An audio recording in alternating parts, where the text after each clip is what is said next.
Welcome to A9 TV. ఉత్తమ సమాజ నిర్మాణమే తమ ధ్యేయమని మానవతా సేవా స్వచ్ఛంద సంస్థ ప్రతినిధులు తెలిపారు. ఈ మేరకు ప్రకాశం జిల్లా అంకొల్లోని శ్రీ హర్షిని డిగ్రీ కళాశాలలో మానవతా సేవా స్వచ్ఛంద సంస్థ నూతన కార్యవర్గ సమావేశం నిర్వహించారు. ఈ మానవతా సేవా స్వచ్ఛంద సంస్థ ద్వారా రాష్ట్ర వ్యాప్తంగా ఎంతో మంది పేద విద్యార్థులను ఆదుకోవడం జరిగింది.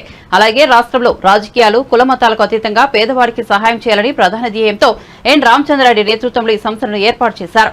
రాష్ట్ర వ్యాప్తంగా 13 జిల్లాల్లో 110 మండలాల్లోని కొన్ని లక్షల మంది సంస్థల్లో సభ్యులుగా ఉన్నారు. ఈ నూతన కార్యవర్గ సమావేశంలో పాల్గొన్న అతిథులు కూడా రాబోయే రోజుల్లో పేదవారికి మరిన్ని సేవా కార్యక్రమాలు నిర్వహించాలని కోరారు. ఇప్పటికే ఈ మానవతా సేవా స్వచ్ఛంద సంస్థ ద్వారా మార్చురీ ఫ్రీజర్ బాక్సులు, పేద విద్యార్థులకు ఉపకార వేతనాలతో పాటు రాష్ట్ర వ్యాప్తంగా రక్తదాన శిబిరాలు నిర్వహించారు. సంస్థ ప్రతినిధి శ్రీనివాసరెడ్డి అధ్యక్షత జరిగిన ఈ సమావేశంలో సంస్థ ప్రతినిధులు రామ్ సుబ్బారెడ్డి, ఎల్ల మందారెడ్డి, పార్థసారథి, రామ్ సుబ్బారావు, రాజా, సురాజనులతో పాటు అతిథులుగా గోరంట్ల రవికుమార్, కార్పొరేటర్ యనమల నాగరాజు, కొప్పోలు సురేష్, శరత్ బాబు తదితరులు పాల్గొన్నారు.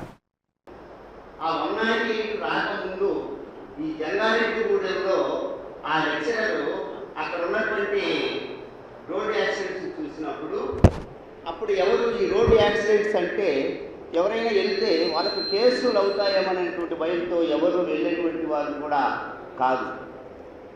మరి వీటన్నిటిని గమనించినటువంటి మన రామచంద్రారెడ్డి గారు అంటే ఈ ఫౌండరు ఇలాంటి ఆపద సమయంలో మేమున్నాము అనేటువంటి ఆ భరోసా కల్పించి వాళ్ళకు తక్షణమైనటువంటి ఈ సహాయాన్ని వాళ్ళ అవసరాలను తీర్చే విధంగా ఏర్పడినటువంటిదే ఈ మానవత. ఇది క్రమేపీ ఈనాడు మిగతా 108 వాహనం వచ్చింది, అంతా బాగానే ఉంది. అయితే ఇంకా ఎందుకు అని అంటే ఈరోజు మన సమాజంలో ఎంతోమంది నిర్భాగ్యులు ఎవరైనా చనిపోతే అక్కడ ఆ శవాన్ని భద్రపరచుకోవడానికి కూడా ఖర్చు పెట్టుకోలేనటువంటి వాళ్ళు, అనాథలు, అభాగ్యులు చాలామంది సొసైటీలో ఉన్నారు. వారందరికీ ఈ మానవత మేమున్నామని చెప్పేసి వాళ్ళకి ఆ తక్షణ వాళ్ళకి కావలసినటువంటి ఫ్రీజర్ బాక్సులు కావచ్చు, శాంతి రకాలను కావచ్చు, ఇవన్నీ కూడా ఉచితంగా మనకు చేసేటువంటి సంస్థ. మరి ఈ సంస్థ గురించి కొంతమంది మిగతా వక్తలందరూ కూడా చెప్తారు సార్. మరి ఈ సమావేశానికి ఈ మానవతా సేవా సంస్థకి అధ్యక్షులుగా పి రామసుబ్బారెడ్డి గారిని వేదిక మీదకి సాధారణ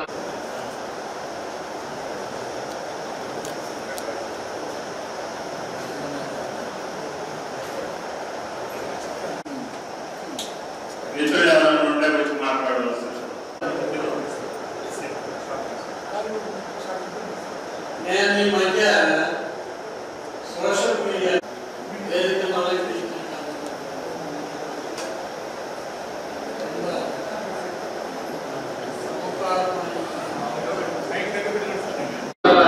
అధ్యక్షులు ఆర్యవైశ్య సంఘం కొద్ది వారిని ఈ రోజున ఈ సమావేశానికి హాజరైనటువంటి పెద్దలు అందరికీ ముందుగా నమస్సుంజలు. అందరికీ మొదటిగా ఆహ్వానం పలుకుతూ ఈ సమావేశం ప్రార్థనా గీతంతో ప్రారంభిద్దాం. ప్రార్థనా గీతాన్ని జే ప్రసాద్ గారు ఆలపిస్తారు.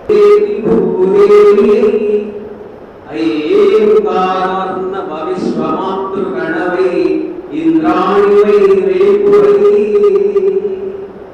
లింగారీ వరదేవతాచరితవై లీలల్ సదా చూపుమా సర్వసుగంధసారమై శారద బుల్బుల సన్నిధానమై నిర్వచనోత్తరార్థమై నీరజనే శ్రీనివాస వేద్యమై సర్వసువేదనారమై సంస్కృతి పొంగిన సంచితార్థమై పర్వమూర్పవచి పరిపాలన చేసి సరస్వతీ శాంతి జీవన సారాల సంస్కరించి శాంతి జీవన సారాల సంస్కరించి మానవత నెలకొల్పి మాన్యముగను సమసమాజపు స్థాపనే సాక్ష్యమవగా ధన్యమాయను జీవితాదర్శనముగా.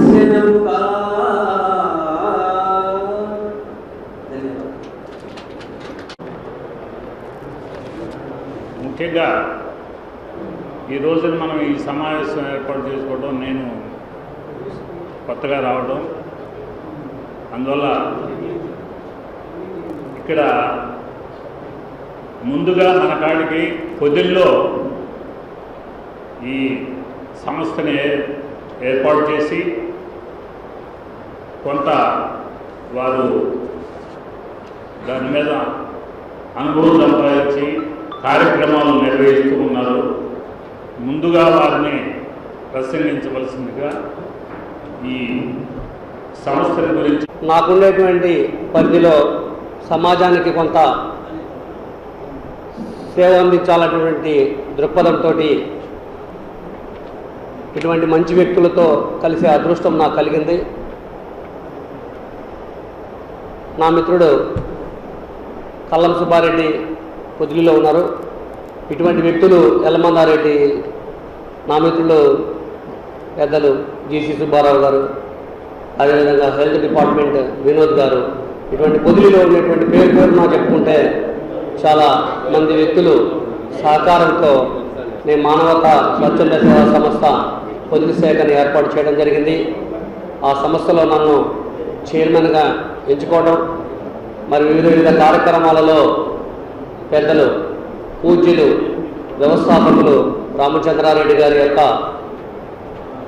అనుజ్ఞ మేరకు, వారు ఇచ్చేటువంటి సూచనల మేరకు మేము కార్యక్రమాలు ఎవ్రీ మంత్ నిర్వహించుకుంటాం జరుగుతూ ఉంది. ఆ సందర్భంలో మొదట పరిచయ కార్యక్రమాలుగా స్టార్ట్ చేసి దినదిన అభివృద్ధి చెంది నూతన కార్యవర్గాలని ఒక 700 మందితో కార్యక్రమాలు నిర్వహించుకున్నాం. మా సభ్యత్వం 1000కి పెరిగింది. 1000 మంది సభ్యులు మా పొదిలి మానవతా స్వచ్ఛంద సేవా సంస్థలో సభ్యులుగా ఉన్నారు. మరి ఇదంతటికి కూడా కారణం మా వెనక ఉండేటువంటి టీం యొక్క ప్రాబల్యమైనటువంటి చెప్పాలి. మనిషి ప్రతి ఒక్కరూ పుట్టుక సహజమండి. ఆ పుట్టుకతో పాటు మన సమాజానికి మనం ఎంత సర్వీస్ ఇస్తున్నామో అనేటువంటిది మనం ఎంచుకోవాల్సినటువంటి అవసరం ఎంతైనా ఉంది. ఆ సందర్భంలో మనం మార్నింగ్ ఉదయం చేసిన కానుంచి సాయంత్రానికి మనం చేసేటువంటి వ్యాపారంలో సమాజానికి మనం ఒక 10 నిమిషాలు మనం సమాజానికి దృష్టిలో పెట్టుకొని మనం కొత్త కేటాయించగలిగితే సమాజం ఏం చేస్తుంది అనేటువంటి దానికన్నా సమాజానికి మనం ఏం చేస్తున్నాం అనేటువంటిది మనం ఒకసారి మనం బేరీ చేసుకుంటే ముందుకెళ్ళేదానికి అవకాశం ఉంటుంది. ఈ మా వ్యవస్థాపకుడు రామచంద్రారెడ్డి గారు ఆయన చాలా ఏజ్డ్ అండి. నన్ను కూడా పరిగెత్తిస్తూ ఉంటారు. ఈ నూతన శాఖ ఏర్పాటు చేసేటువంటి సందర్భంలో ఎల్లమందారెడ్డి గారిని కావచ్చు, నన్ను కావచ్చు, కరిగిరిలో పాపం కాలు కూడా లేదండి. ఆ శ్రీనివాసరావు గారని పాపం ఆయన కూడా కరిగిరి చైర్మన్. మమ్మల్ని అందరినీ ఇప్పుడు ఉరికెత్తిచ్చేవాడు. ఏమని ఒంగోలు హెడ్ క్వార్టర్లో మనము మానవతా స్వచ్ఛంద సేవా సంస్థ శాఖ మనం ఏర్పాటు చేయాలి. ఎటువంటి పరిస్థితుల్లో దాన్ని కూడా మనం కొంత ఫండ్స్ మనము కేంద్ర కమిటీ నుంచి కూడా మనం తీసిపెట్టాము. శాంతి రథాన్ని మనం ఏర్పాటు చేస్తున్నాము. ఇవన్నీ కూడా మనం పబ్లిక్ మనము కొంత సర్వీస్ ఇచ్చేదానికి మనం అవకాశం ఉంటుంది. ఈ జిల్లా హెడ్ క్వార్టర్లో మనము ఏర్పాటు చేయాలన్నటువంటి ఆయన కుతూహలంతో మనం ముందుకు పోవాలన్న అభిప్రాయంతో మేము ముందుకు వెళ్తూ మరి ఆ పరిణామంలో ఈ ఒంగోలు శాఖని ఏర్పాటు చేయడానికి మేము రావడం జరిగింది. మీరందరూ కూడా రాబోయేటువంటి రోజులలో మా సూచనలు కొంత మీరు తీసుకొని ఎప్పుడు కూడా ఎక్కడ కూడా రావడానికి కూడా మేము సంసిద్ధంగా ఉన్నాం. మరి పెద్ద పట్టణమైనటువంటి ఒంగోలు మహానగరంలో మానవతా స్వచ్ఛంద సేవా సంస్థను ప్రారంభించడానికి మరి ఈరోజు మనందరం సమావేశమై ఉన్నాం. ఒంగోలులో దాతలు కానీ సేవకులు కానీ చాలామంది ఉన్నారు. మరి అటువంటి వారి సహకారంతో ఈ మానవతా స్వచ్ఛంద సేవా సంస్థను ప్రారంభించాలని చెప్పేసి మరి ఈరోజు ఉన్నాం. ముఖ్యంగా ఎన్ రామచంద్రారెడ్డి గారు అనేటువంటి ఒక ప్రిన్సిపాల్ గారు, ఈయన 2004లో ఈ సంస్థను ప్రారంభించి ఈనాటికి మన ఆంధ్రప్రదేశ్లో 115 సంస్థ శాఖలు ఏర్పాటు చేశారు. అందులో ఒంగోలు ఒకటి. ఇప్పుడు ఇది ఆయన చేసినటువంటి గొప్పతనము, ఆయన సేవలు, ఆయన సేవాభావము చూసినట్లయితే ఎవరైనా ఈ సంస్థలో సభ్యులుగా చేరాల్సిందే, సేవలు అందించాల్సిందే అనేటువంటి మరి అటువంటి భావనలు కలిగే విధంగా మానవత అనేటువంటి సంస్థను స్థాపించడం జరిగింది. ఇందులో దాదాపు ఆంధ్రప్రదేశ్ మొత్తం మీద 2 లక్షల దాకా సభ్యత్వం ఉంది. అనేక శాంతి రథాలు ఉన్నాయి. ప్రతి యూనిట్కి 5-6 ఫ్రీజర్ బాక్సులు దాతల సహకారంతో ఇవ్వడం జరిగింది. మరి వీటన్నిటి సహకారంతో మనము ఈ సేవలు ప్రారంభించాలనుకుంటున్నాం. ఈ బాక్సులు ఇవ్వడం శాంతి రథాన్నే కాకుండా పర్యావరణాన్ని గురించి కానీ, లేదా రక్తదాన ఏర్పాట్లు కానీ, అదేవిధంగా నైతిక విలువల గురించి బోధించడానికి కానీ, ప్రతిభావంతులకు విద్యార్థులకి ప్రోత్సాహకాలు అందించడం, ఉచిత వైద్య శిబిరాలు కూడా ఇందులో ఉంటుందన్నమాట. ఇటువంటి వాటి ద్వారా శాంతి జీవనం గడపాలనేది ఈ సంస్థ యొక్క ధ్యేయం. ఇందులో రాజకీయాలు కానీ, కులాలు కానీ, మతాలు కానీ, ప్రాంతాలు కానీ, జాతులు కానీ ఏమీ విభేదం లేకుండా, వీటి సంబంధం లేకుండా స్వచ్ఛందంగా ఏర్పాటు చేసినటువంటి సంస్థ ఈ మానవతా స్వచ్ఛంద సేవా సంస్థ. ఇందులో మరి సభ్యులుగా చేరడానికి ఒక్కొక్కరు సంవత్సరానికి 600 రూపాయల సభ్యత్వంతోనే ఈ సంస్థ నడుస్తుంది. ఎవరిని దాతల్ని ప్రతి ఒక్కరు సంస్థలు పెడితే ఏం చేస్తారంటే, మేము ఒక సంస్థను ఏర్పాటు చేశాము, మీరు పెద్దవాళ్ళు 10,000 ఇవ్వండి, ఇంకా పెద్దవాళ్ళు 20,000 ఇవ్వండి, 1,00,000 ఇవ్వండి అని చెప్పేసి అంటుంటారు. ఈ సంస్థ వాటి వైపు వెళ్ళదు. మనం చేసే సేవా కార్యక్రమాలను మెచ్చినటువంటి ప్రజలు దాతలు ముందుకొచ్చి వాళ్ళు ఇస్తారే కానీ మనం ఎటువంటి ఇవి అడగమన్నమాట. అటువంటి గొప్ప సంస్థ ఇది. భవిష్యత్తులో మరి ఈనాడు చిన్నగా ఏర్పడినటువంటి సంస్థే భవిష్యత్తులో అనేక మంది సభ్యులు 100,000గా చేరి ఈ సంస్థను అభివృద్ధి చేసి ఒంగోలు పట్టణ ప్రజలకి సేవా కార్యక్రమాలు అందిస్తారని చెప్పేసి కోరుకుంటూ ఈ అవకాశం ఇచ్చిన ఒంగోలు ప్రజలకి ధన్యవాదాలు తెలియజేస్తున్నాను. రెండవ సమావేశంగా నాకు తెలిసిన విధానాల్లో నేను భావిస్తూ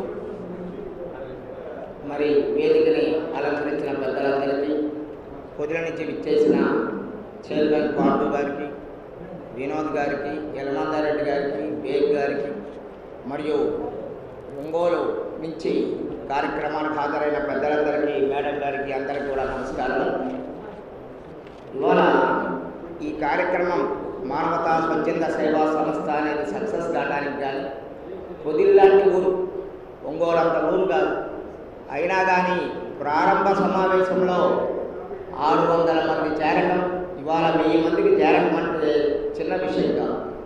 అయితే అది జరగడానికి కారణము టైటిలే మానవత స్వచ్ఛంద సేవా సంస్థ అనే టైటిల్ ఒకటి, రామచంద్రారెడ్డి క్రియాశీలక కార్యక్రమాలు, మంచి మనస్తత్వమే అన్ని ఊళ్ళలో ఏ బ్రాంచ్ అయినా కానీ సక్సెస్ కావడానికి ఏర్పడటానికి కారణమైంది. అయితే మానవత ఈ టైటిల్లో ఏమవుతుందంటే, చాలామంది ఎవరైనా అనుకోకుండా స్వర్గస్థులైతే ఆ ఫ్రీజర్ బాక్సులు, ఆ యొక్క వెహికల్ ఏర్పాటు చేయడంలోనే క్రియాశీలకం ఉంటుందని చెప్పి భావించడం జరుగుతుంది. అయితే వ్యక్తిగతంగా అనేక ఆర్గనైజేషన్లు చేయలేని పనులన్నీ కూడా ఈ మానవత స్వచ్ఛంద సేవా సంస్థ ద్వారా మనం చేసుకోగలుగుతాం. నేనైతే పొదిల్లో 750 కుటుంబాలు ఉన్నటువంటి ఆర్యవైశ్య సంఘానికి అధ్యక్షుడిగా ఉన్నాను. అదేవిధంగా ఎస్వికేపీ డిగ్రీ కాలేజ్ కరస్పాండెంట్గా ఉన్నాను. మొదటి నుంచి కూడా అనేక శాంతి సేవా కార్యక్రమాలు చేస్తూ ముందుకెళ్ళే విధానం నా దగ్గర ఉన్నప్పటికీ కూడా ఈ మానవతా స్వచ్ఛంద సేవా సంస్థ ఏవైతే ఆ ఆర్గనైజేషన్లో నేను చేయలేకపోయానో అవన్నీ ఇక్కడ జాతి, కుల, వర్ణ, వర్గ విచక్షణ లేకుండా చేయగలుగుతామనే ఒక కుతూహలం నాలో ఏర్పడ్డది. మొదటి మీటింగ్ పొదిల్లో ఆర్యవైశ్య సంఘం నిర్మాణం చేసిన కళ్యాణ మండపంలో ఏర్పాటు చేస్తే బ్రహ్మాండంగా ప్రజలు రావడం జరిగింది. అది ఒక సెంట్రల్ ప్లేసు. మరి సుమారు